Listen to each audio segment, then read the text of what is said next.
Did Amiga just die with James Bond? I'm selling this Seamaster, and it's not words I ever thought that I would say. But it got me thinking, who's Amiga for?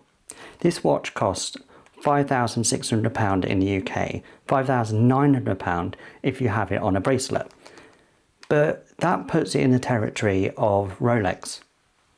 And I know you're going to scream at me and you're going to say, yes, but you can't actually buy a Rolex. You can't go in there and buy it.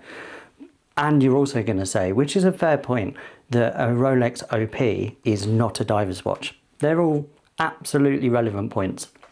The problem is that to most rich people who aren't into watches, they just want to have a luxury watch, they won't care that a Rolex and an Amiga are different, and that arguably the Amiga movements can be better than the Rolex.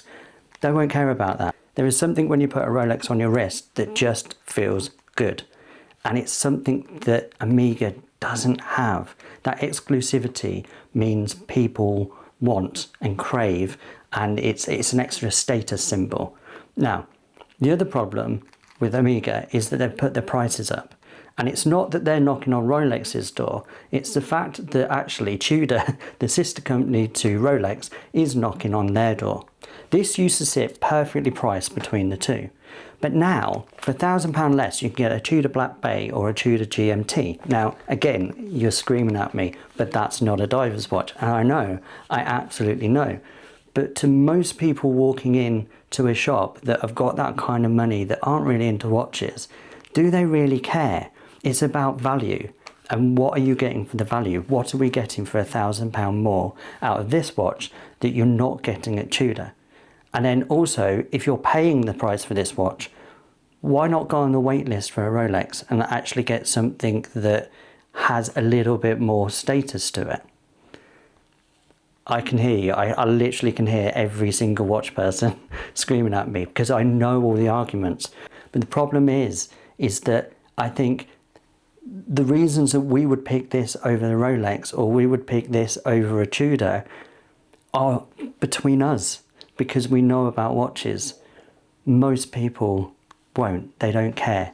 Rolex is a brand that anyone recognises. And Amiga, yeah, sure it is, but it's just not in that same league. And don't even get me started about the Speedy. I went in to get a Speedy, but I came out with this, and this is a summer blue, which looks lovely. Now, when I went in to get the Speedy, I'd never seen one before, and I didn't like the black dial. I just didn't. So the Speedy that I would want to get would be the Opaline, I think it's called, the white dial. That's £1,000 more. You talk about £7,600 for an Amiga.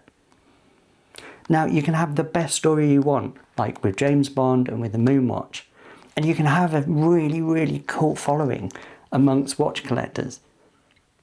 But are they really putting themselves in danger by not appealing to the mass audience? Did Amiga die with James Bond? No. But it's safe to say that both franchises won't be the same going forward.